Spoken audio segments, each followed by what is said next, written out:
Թուրքիզմը մեծ պատրանք է թե իրականություն։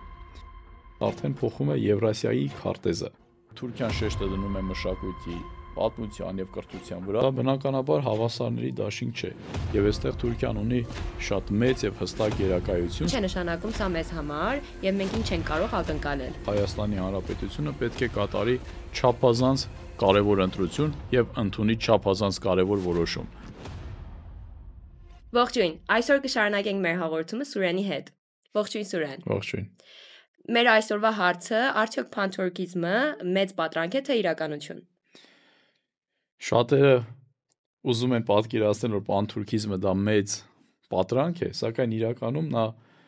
չափազանց հավակնոտ քաղաքական նախագիծ է, որը հենց այսօր արդեն փոխում է Եվրասիայի քարտեզը։ Այն հետևողականորեն եւ համակարգված կերպով իրականացվում է Թուրքիայի առաջնորդությամբ որպես քաղաքակրթական նախագիծ։ Այս տեսանկյունից հատկանշական է, որ դեռ 2009 թվականի հոկտեմբերի 3-ին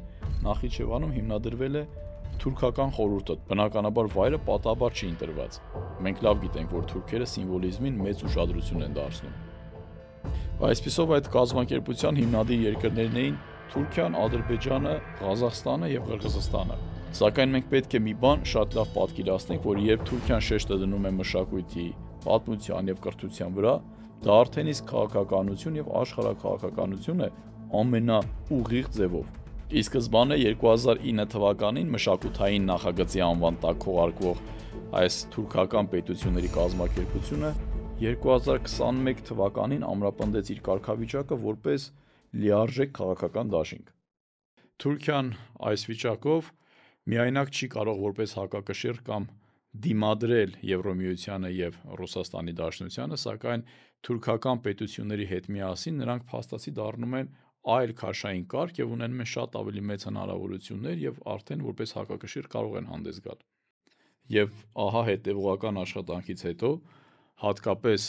2020 թվականի 44-օրյա պատերազմ տարած հաղթանակից հետո սկսվում է նոր փուլ։ 2021 թվականի նոյեմբերի 12-ին Ստամբուլում թուրքական խորհրդի գագաթնաժողովի ժամանակ այն վերանվանվում է թուրքական խորհրդից անցում կատարելով թուրքական պետությունների կազմակերպության։ Այստեղ անվանափոխությունը շատ կարևոր է, որովհետև խորհրդակցական ձևաչափի փոփոխությունն է ազդարարում, դրանով իսկ դառնալով հստակ միջազգային կազմակերպություն, որը ունի շատ հստակ պարտավորություններ։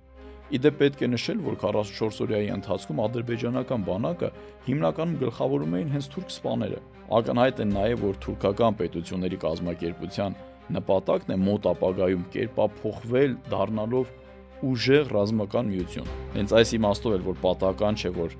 թուրքական պետությունների կազմակերպությունը պաշտպանության նախարարների հանդիպմանը քննարկվում էր թուրքական զինված ուժերի կամ նման համակարգի ստեղծումը։ Սա խոսում է այն մասին, որ կազմակերպության իրական ուղղվածությունը ռազմաքաղաքական է, կարևորագույն բաղադրիչը Անդրկասպյան միջազգային տրանսպորտային երթուղու զարգացումն է, որը հայտնի է նաև որպես միջին միջանցք։ Այս միջանցքը կապում է Թուրքիան Կենտրոնական Ասիայի հետ Կասպից ծովի եւ Ադրբեջանի միջոցով, առաջարկելով ըստ էության այլընտրանք ռուսական անդրսիբիրյան եւ չինական մեկ գոտի մեկ ճանապարհ երթուղիներին։ Այս նախագիծը հսկայական աշխարհակաղակական եւ տնտեսական նշանակություն ունի։ Եվ այս հարցում որոշակի դեր ունի բնականաբար նաև Հայաստանը, եթե իհարկե կարելի է այն որպես այդպեսին դեր անվանել։ Իսուրեն սա հավասարների դաշինք է թե Թուրքիայի բացարձակ գերիշխանություն։ Սա բնականաբար հավասարների դաշինք չէ, եւ այստեղ Թուրքիան ունի շատ մեծ եւ հստակ գերակայություն, սակայն պետք է փաստել նաև, որ ասիական իր գործընկերներին այս միությունը եւս ձեռնտու է, որտեղ նրանք կարողանում են այստեղ սպասարկել իրենց պետական եւ ազգային շահերը, սակայն պետք է նաեւ հաշվի առնել, որ Թուրքիայի համախառն ներքին արդյունքը մոտավորապես 2 անգամ ավելին է, քան ասիական այս երկրների հնաները միասին վերցված։ Թուրքիայի գերիշխանությունը առաջին հայացքից բիրտ ու պարտադրված չէ։ Նաև կենտրոնական Ասիայի առաջնորդները եւս դեմ չեն, քանի որ այն նրանց համար յուրատեսակ դիվերսիֆիկացիայի հնարավորություն է տալիս։ Թեպետ արկա է խորքային եւ էական քաղաքական հակասություններ, սակայն թուրքական աշխարհի նախագիծը որպես այդպեսին, նաեւ մշակութային տեսանկյունից նրանց համար շատ ավելի ընդունելի եւ ընկալելի է ի տարբերություն ռուսական եւ չինական ազդեցության։ Սակայն այստեղ կա նաև մեկ այլ հանգամանք՝ ի տարբերություն Ռուսաստանի և Չինաստանի, Թուրքիան իր այդ գործընկերների հետ չունի ընդհանուր սահման, և սա նրանց համար տալիս է որոշակի վստահություն, որ Թուրքիան իրենց համար չի դառնա առանցքային, անվտանգային և ինքնիշխանությանը սպառնալիք։ Իսկ Թուրքիան ինչպես կարողացավ այդքան բարեհաջող մուտք գործել Կենտրոնական Ասիա։ Թուրքերի առանցքային սկզբունքը շեշտադրում կատարել ապագա էլիտաների վրա։ Արդեն 1992 թվականին Ղազախստանի Ալմաաթա քաղաքում հիմնադրվել է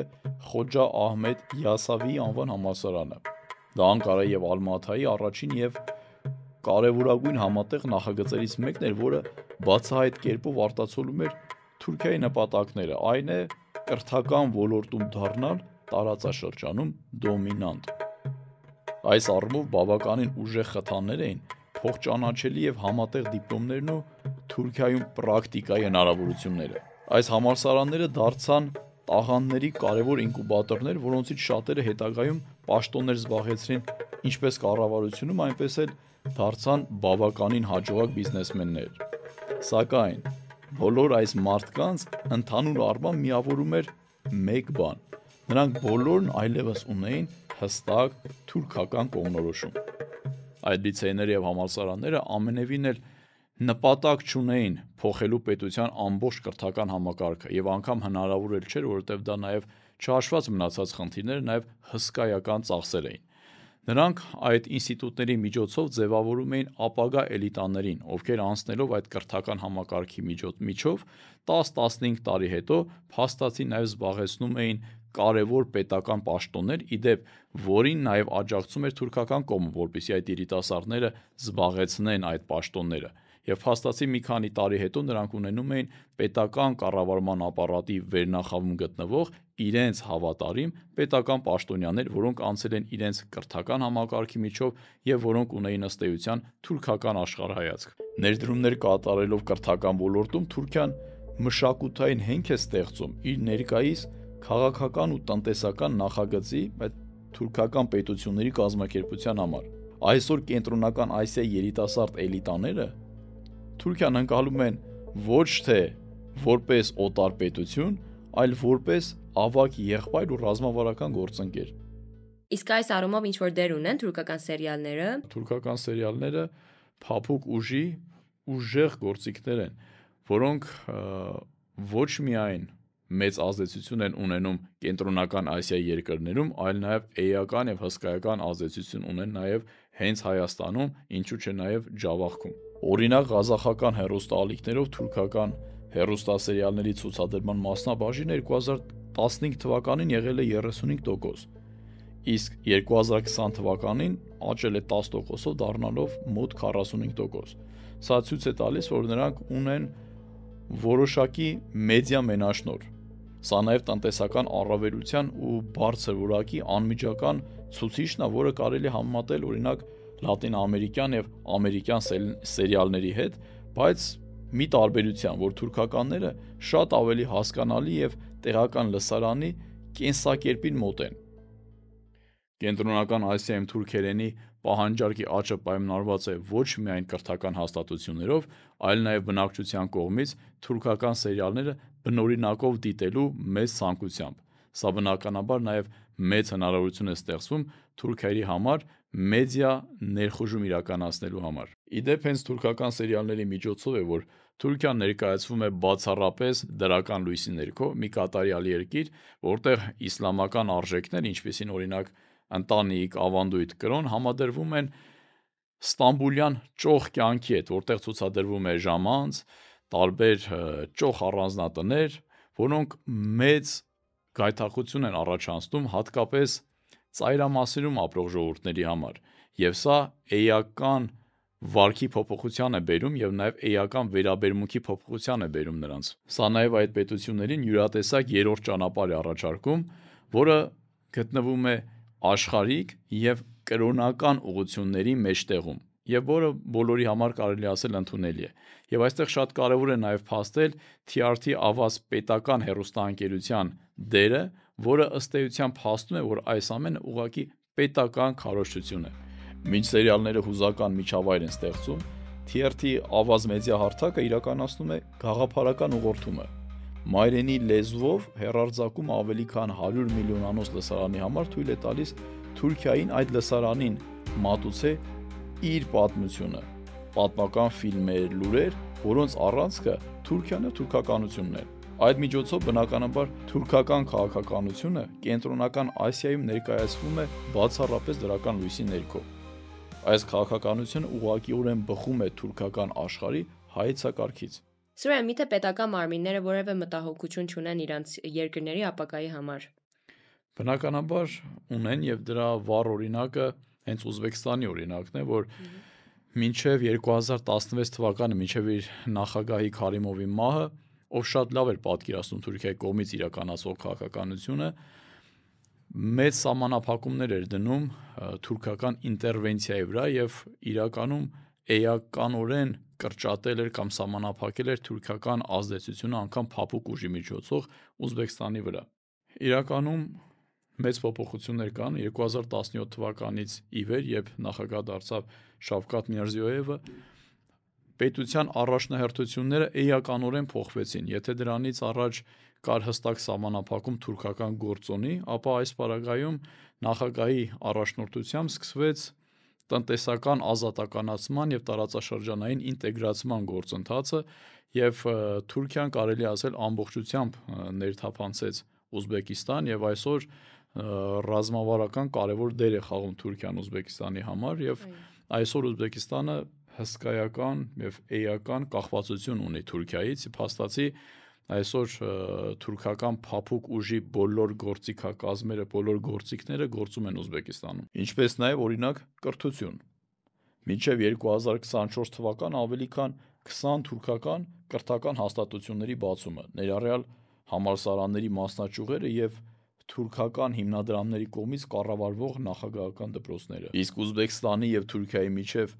մինչև 2026 թվականը 10 միլիարդ դոլարի շրջանառության նպատակը հավակնոտ եւ իրատեսական է, որը արտացոլում է խորը տնտեսական ինտեգրացիան։ Շատ կարևոր է նշել նաեւ Թուրքիայի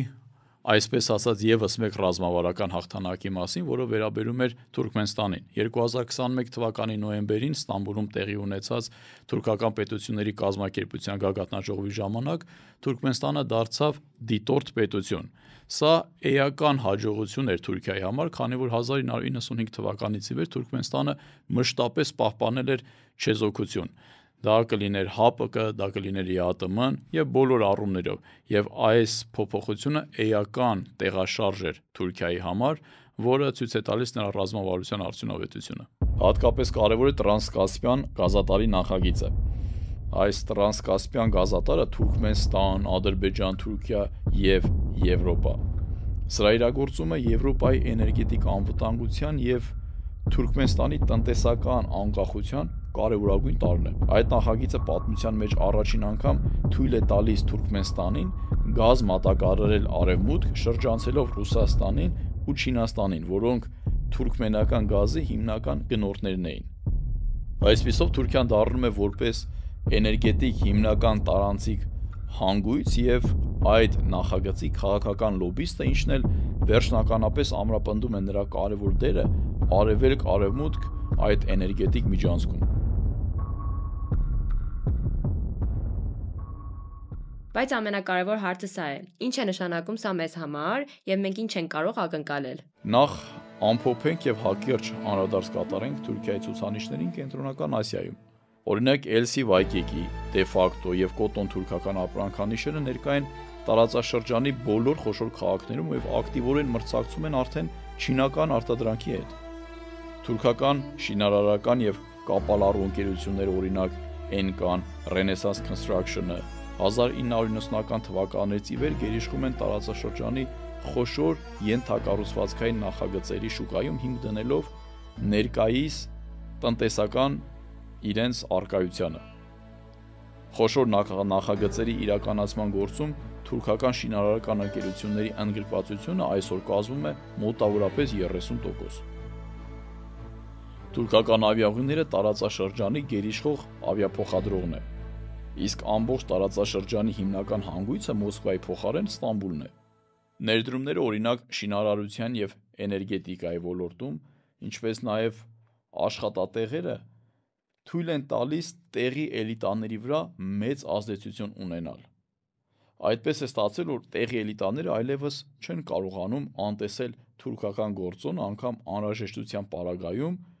այդքան ներուժ չունեն հակադրելու։ Իսկ արդյոք Մոսկվան այդքան հեշտ կզիջի։ Դեք շատ բազմաշերտ հարց է։ Այո, դա Մոսկվայի ավանդական ազդեցության գոտին է եղել, բայց իրականությունը այսօր շատ արագ փոխվում է եւ միայն Մոսկվայի քաղաքական կամքը բավարար չէ իր ներկայությունը ապահովելու համար, այստեղ Թուրքիան շատ ավելի խորքային հաջողությունների է հասել փափուկ ուժի շնորհիվ եւ իր ազդեցությունը շատ ավելի այսօր մեծ է։ Իդեպ այստեղ նաեւ պետք է նշել, որ Չինաստանի ազդեցությունը եւս շատ ավելի մեծ է, քան Ռուսաստանի ազդեցությունը եւ այսօր իրականությունը սա է։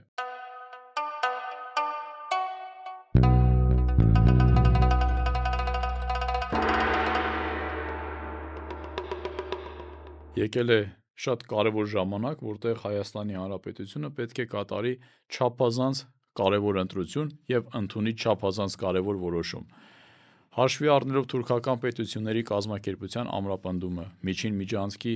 իրագործումը, նաեւ Ադրբեջանի կողմից անընդհատ պահանջների ներկայացումը, Հայաստանը պետք է հստակ որոշում ընդունի կամ դառնում է կամ մնում է թուրքական աշխարհի օբյեկտ, կատարում է նրանց բոլոր պահանջները եւ ցանկությունները, կամ մենք կարողանում ենք դուրս գալ այս իրավիճակից եւ մշակել սեփական ազգային նախագիծ եւ առաջ տանել մեր հայկական օրակարգը, որքան էլ որ դա կարող է առաջին հայացքից դժվար թվալ, բայց դա միակ մեր լուծումն է հակազդելու եւ ոչ թե ուղղակի դառնալու թուրքական նախագծի մի մասը։